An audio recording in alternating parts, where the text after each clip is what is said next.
Hi, நாங்கள் வந்து Aravind Shankar, music directors for Malini 22 Palayam Kottai. இந்த படத்துக்கு மியூசிக் பண்ணுறதுக்கு ரொம்ப என்ஜாய்மெண்ட் அண்ட் ஹாப்பினஸ் கொடுத்துருக்கு எங்களுக்கு.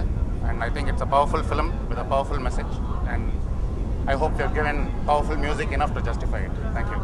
மாலினி 22 பாளையங்கோட்டை. இந்த படத்தை ஸ்ரீபிரியா மேடம் இயக்கியிருக்காங்க. அரவிந்த் சங்கர் இசையமைச்சிருக்காரு. இந்த படத்தில் மொத்தம் 4 படங்கள், அனைத்து பாடல்களும் நான் எழுதியிருக்கேன். இந்த படமும் பாடல்களும் வெற்றியடைய என்னுடைய வாழ்த்துக்கள். எல்லாருக்கும் வணக்கம். பத்திரிகை உடம்புக்கு வணக்கம். ஆக்சுவலாக நான் இந்த படம் மலையாள படத்தோட கதையை நான் பீட்சா பண்ணும்போது அதோட அசிஸ்டன்ட் சொல்லியிருந்தார் 22 ஃபீமேல் கோட்டையும். அந்த கதை கேட்கும்போது அப்போ ரொம்ப இன்ட்ரெஸ்டிங்காக இருந்தது. நான் பண்ணணும்னு ஆசைப்பட்ட படம். தெரியல, நான் ஸ்ரீபிரியா மேடம் இந்த ஆடியோ லான்ச்சுக்கு போடும்போது தான் சொன்னேன் அவங்ககிட்ட, நான் ரொம்ப ஆசைப்பட்ட படம் மேடம், பட் மிஸ் பண்ணிட்டேன்னு சொல்லிட்டு. பட் ட்ரெய்லர்ஸ் பார்த்தேன், சூப்பராக இருந்தது. அதில் முக்கியமாக சொல்ல வேண்டிய விஷயம்னா, சாதாரண இந்த மாதிரி ஸ்ட்ராங்கான சப்ஜெக்ட் சொல்லும்போது இதில் காமெடி இருக்குது அப்படிங்கிற சில இடத்துல ட்ரெய்லரில் கட் பண்ணுவாங்க. பட் அது எதுவுமே இல்லை.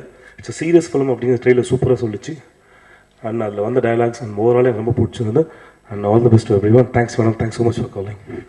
விழாவுக்கு வந்திருக்கும் பத்திரிகை நண்பர்களுக்கும் ரசிகர்களுக்கும் எல்லாருக்கும் வணக்கம்.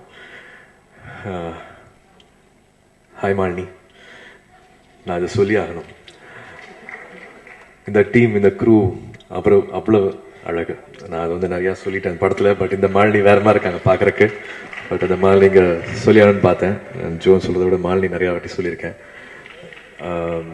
அது சந்தோஷமாக இருந்தது. முருகன் காட்டிய வழி, 300 படங்கள், 40 வருஷம். நிச்சயமாக நான் பார்க்க முடியாது 300 படம் 40 வருஷம் தெரியல.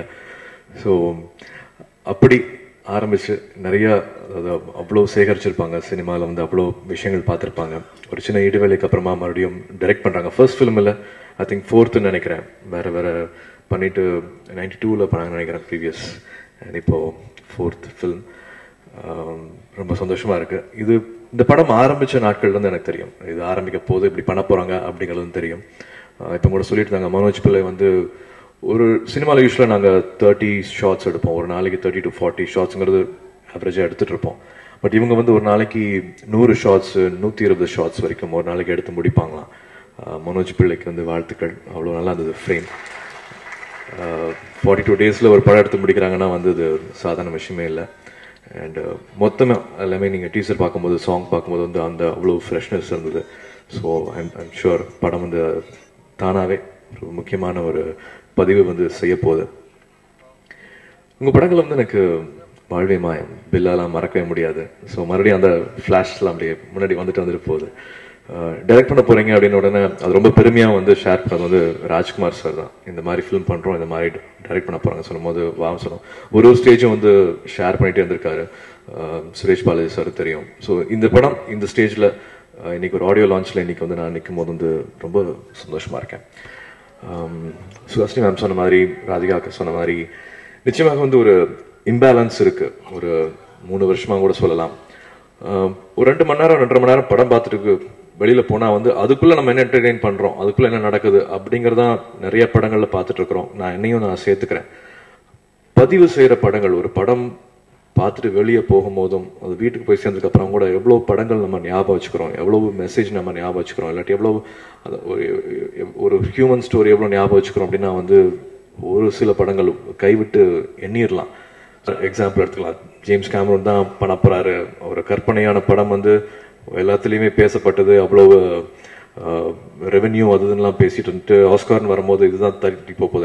எல்லாமே இப்படி ஒரு புதுசாக ஒரு உலகத்தையே கிரியேட் பண்ணியிருக்காங்க அப்படின்னு சொல்லும் போது, ஹர்ட் லாக்கர் அப்படின்னு அவரோட மனைவியே பண்ண ஃபில்ம் 6 ஆஸ்காருக்கு மேலே வாங்கிச்சுன்னு நினைக்கிறேன். அது எடுத்துகிட்டு போச்சு. அது ஒரு ஹியூமன் ஸ்டோரி. ஒரு ஈரானில் நடக்கிற ஒரு குண்டு வெடிக்கிற இடத்துல வந்து அதை பாதுகாக்கிற ஒருத்தரோட வாழ்க்கையும் வெடிகளும் பிரச்சனைகளுக்கு நடுவுமே வாழ்க்கை நடத்திருக்கிற ஈரானியரோட வாழ்க்கையை பற்றின ஒரு ஹியூமன் ஸ்டோரி தான் வந்து அவ்வளோ அவார்ட்ஸையும் வந்து வின் பண்ணிட்டு போச்சு. எவ்வளோ ஓப்பனாக அது சொல்ல முடியும் அப்படின்னு தெரியல. என்னோட டாட்டரோட ஜென்ரேஷனில் இந்தியாவில் நம்ம எப்படி இருக்க போகிறோம், பெண்கள் எப்படி இருக்க போகிறாங்க, how will my daughter be here அப்படிங்கிறது வந்து ஒரு சின்ன ஒரு பயம் வந்துட்டு போயிட்டு தான் இருக்குது. அது நிச்சயமாக உண்மை. இன்னைக்கு பேப்பரில் கூட வந்து இந்த film I am sure will make a சேஞ்ச்னு நான் நம்புகிறேன். All the best. So all the best you all. எந்த அளவுக்கு ஸ்ரீபிரியா வளர்ந்துருக்காங்கிறத பார்க்குறேன்.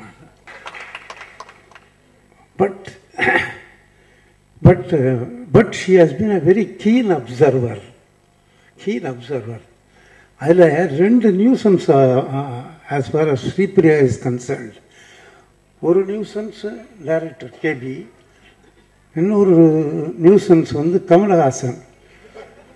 என்னத்தினால நியூசன்ஸ்னு சொன்னேன்னா, அவன் அவ்வளோ பெரிய ஆக்டர் ஆகிட்டான். அதுக்குள்ளே அவ்வளோ பெரிய ஆக்டரோடு இவன் நடிக்கணும். ஸோ அவனுக்கு மேட்ச் பண்ணணும். எப்படி மேட்ச் பண்ணுறது? அதனால் 2 நியூசன்ஸையும் அவன் மீட் பண்ண வேண்டியதாக இருந்தது. அதை வச்சு பார்த்து தான் எப்படி 40 வருஷம் 38 வருஷமாக முன்னுக்கு வந்தது. என்னால் அப்புறம் பிரமிப்பாக பார்க்குறேன்.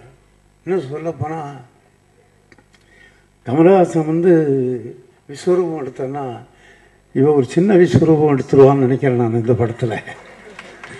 ஆனால் அந்த முதல் படம் எடுக்கும்போதே அதில் என்ன முடிவு பண்ணோன்னா, நானும் ப்ரொடியூசரும் அரங்கண்ணலும் இந்த படத்தில் யாருமே ஒரு படத்தில் கூட தலையாட்டிருக்கக்கூடாது. அப்படிப்பட்ட நடிகர் நடிகைகளை நம்ம சூஸ் பண்ணணும் அப்படிங்கிறது தான் எங்களுடைய மோட்டோ. எங்கள் ஐயா நினைவு கூர்ந்து சொன்ன அந்த நிகழ்வுகள் எல்லாம் எனக்கும் ஞாபகம் இருக்கிறது. அவர் சொன்ன மாதிரி அவங்க அழமாட்டாங்க, எனக்கு தெரியும். கல்லொளி மங்கான் நான், கல்லொளி மங்காள் அவங்க. என்ன திட்டினாலும் நான் அழமாட்டேன். ஏன்னா தப்புக்கு தானே திட்டுறாங்கிறதுனால நான் அழாம இருந்துருவேன். பட் எங்கள் இயக்குனர் சிகரம் அவர்களுக்கு இதயம் பலவீனமாவதற்கு நாங்களெல்லாம் கூட கொஞ்சம் காரணமாக இருந்திருப்போம். ஏன்னா அவ்வளோ படுத்தல் ஒரு டைரக்டருக்கு. அதனாலே ரொம்ப நாள் டைரக்டர் ஆகாமல் இருந்தேன் நான். இவர் படுற பாடெல்லாம் பாட்டுட்டு ஆசை வந்து டைரக்டர் ஆகணுன்ட்டு தான் நான் வந்தேன். நல்ல அறிவுரை கொடுத்து, வேண்டாம் ஆட்டோ ரிக்ஷாவில் வருவேன் ஸ்டூடியோவுக்கு, என்னத்துக்கு நீ நடிகனாரு, உனக்கு அது வரணும்னு சொல்லி கொடுத்தாரு. சரி வந்துடும் போல் இருக்கு நம்பி செஞ்சேன், வந்துகிட்டு இருக்கு, நீ வரலாம். பல பேருக்கு வித்திட்டவர் அவர். நான் தான் இன்னைக்கு பாம்பேல ஒரு விழாவில் சொல்லும்போது எல்லாரும் தவறா சொல்லிட்டு இருக்காங்க, மிஸ்டர் பாலச்சந்தர் டிஸ்கவர்ட் மீ அப்படின்னு. At moments I strongly feel he invented மீன்னு சொல்வேன் நான். ஏன்னா எங்களுக்கே தெரியாது அந்த வயது அப்படி. ஸ்ரீபிரியா அவர்களுக்கும் சரி எங்களுக்கும் சரி ஏதோ நடக்குது, போறவர்களும் பார்க்கலாம் அப்படின்னு நினைச்சிட்டு இருந்தோம். அவர் தான் அது எங்களுக்கு ஒரு எதிர்காலம் இருப்பதை உணர்ந்து எங்களுக்கு உணர்த்தியவர். அது புரியறதுக்கே எங்களுக்கு 10 வருஷம் ஆச்சு. அதுக்குள்ள இன்கம் டேக்ஸ் கட்டுறது அதெல்லாம் ஆயிடுச்சு. அவர் எவ்வளவு பெரிய சாதனையாளர் என்பது இங்கு நாங்கள் ஸ்ரீபிரியாவை பார்க்கும்போது எனக்கு என்னுடைய படத்தை பார்க்கும்போது இதுக்கு நிறைய எதிர்ப்புகள் வரும். இருந்தாலும் தைரியமா செஞ்சிருக்கீங்கன்னு என்ன திரும்பி பார்த்தாங்க பயத்தோட. ஏன்னா இவர் படம் மாதிரி எதுவும் ஆயிடக்கூடாதுங்கிற பயம் உங்களுக்கு. ஏன்னா ஏற்கனவே நீங்க என்ன படம் சொல்ல போறீங்கிற கரு எல்லாருக்கும் தெரியுங்கிறதுனால ஆகாதுன்னு தைரியமா சொல்றேன். இல்லைன்னா சொல்ல முடியாது நம்ம ஊர்ல.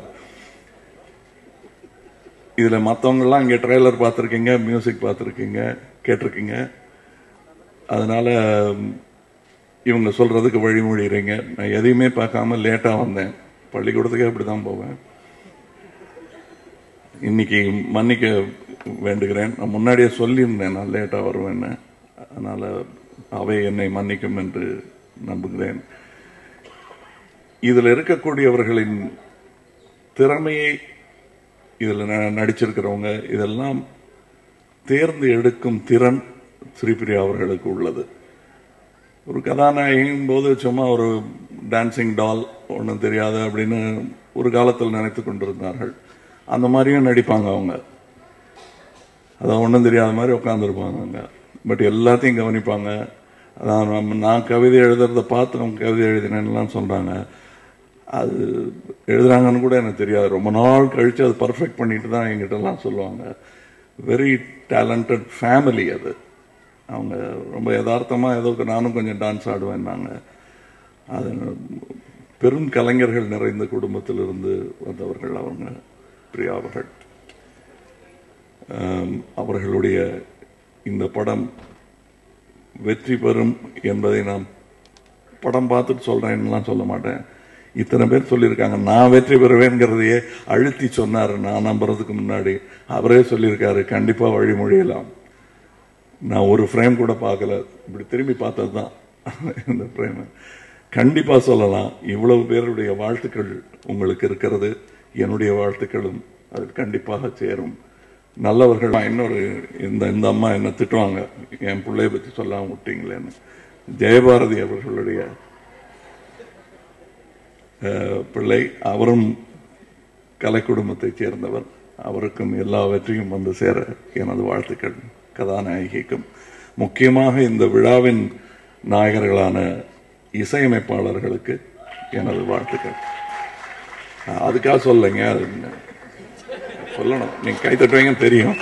இருந்தாலும் இந்த விழாவின் நாயகர்கள் அவர்கள்தான். இந்த பானைச்சோற்றுக்கு முதற் பதமாக அவர்களுடைய இசைதான் வெளியே வந்திருக்கிறது.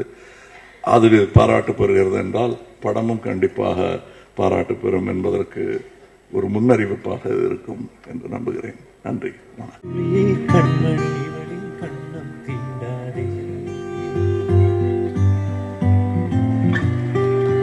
இவள் கண்கள் அழுதால் நெஞ்சம் முருகி, ஐயோ இந்த கல்லும் கருகிறதே.